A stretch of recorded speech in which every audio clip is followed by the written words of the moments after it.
नमस्कार, आदाब। के टीवी में आपका स्वागत है। मैं हूं अशरफ करीम। आइए नजर डालते हैं उन बड़ी खबरों पर जो लगातार चर्चा में बनी हुई। आपसे एक रिक्वेस्ट भी है कि अगर आपने अभी तक हमारे इस चैनल को सब्सक्राइब नहीं किया है तो सब्सक्राइब कर लें। भगोड़े कारोबारी विजय माल्या ने फिगरिंग आउट पॉडकास्ट में एक ऐसा खुलासा कर दिया जिससे मोदी सरकार की मुसीबतें बढ़ सकती है। माल्या ने कहा कि 2016 में देश छोड़ने से पहले उन्होंने तत्कालीन वित्त मंत्री अरुण जेटली से संसद भवन में मुलाकात की और उसके बाद खुद कार चलाकर सीधे एयरपोर्ट पहुंचे और लंदन भाग गए। इस बयान से सियासत गर्मा गई है। कांग्रेस ने सीधे प्रधानमंत्री मोदी पर हमला बोलते हुए कहा कि ये भगोड़े देश से ऐसे नहीं भागते, ये सत्ता की मिली भगत के बिना मुमकिन ही नहीं।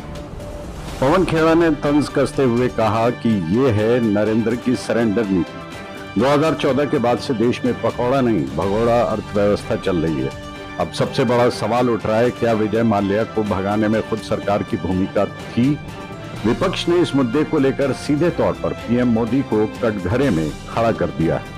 आज प्रधानमंत्री नरेंद्र मोदी ने जम्मू कश्मीर के रियासी में चिनाब नदी पर बने दुनिया के सबसे ऊंचे रेलवे आर्च ब्रिज और कटरा से श्रीनगर के बीच वंदे भारत ट्रेन का उद्घाटन किया, जिससे कश्मीर घाटी पहली बार देश के रेल नेटवर्क से जुड़ गई।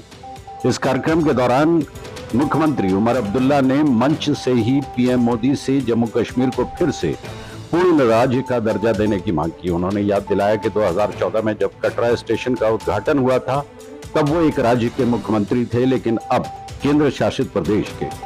वहीं विपक्ष ने पीएम मोदी की इस यात्रा पर सवाल उठाते हुए कहा कि जब पहलगाम में आतंकी हमला हुआ तब वो वहां नहीं पहुंचे, लेकिन अब फोटो खिंचवाने और फीता काटने जरूर आ गए। आज कांग्रेस प्रवक्ता सुप्रिया श्रीनाथ ने प्रेस कॉन्फ्रेंस में मोदी सरकार की विदेश नीति पर तीखा हमला किया।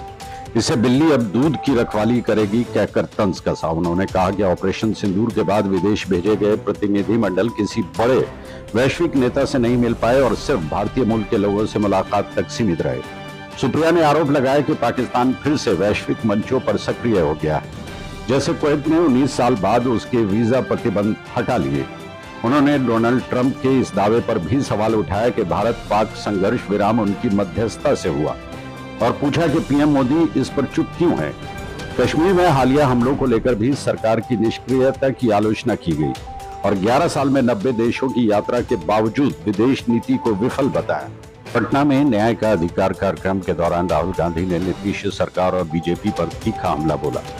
उन्होंने कहा कि जिस बिहार को कभी सत्य, न्याय और अहिंसा की जमीन कहा जाता था, वहीं अब 21वीं सदी में क्राइम कैपिटल ऑफ इंडिया बन गया है। राहुल ने जातिगत जनगणना को फर्जी बताते हुए असली आंकड़ों की मांग की और चेताया कि अगर न्याय का चक्र नहीं टूटा तो आंदोलन होगा।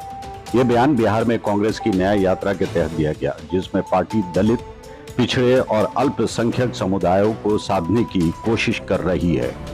अमेरिका में पूर्व राष्ट्रपति डोनाल्ड ट्रंप और एलन मस्क के बीच जबरदस्त टकराव सामने आया है। मस्क ने ट्रंप के $2.5 ट्रिलियन बिल को बर्बादी बताया तो ट्रंप ने बदले में मस्क की कंपनियों की सरकारी फंडिंग पर हमला बोला।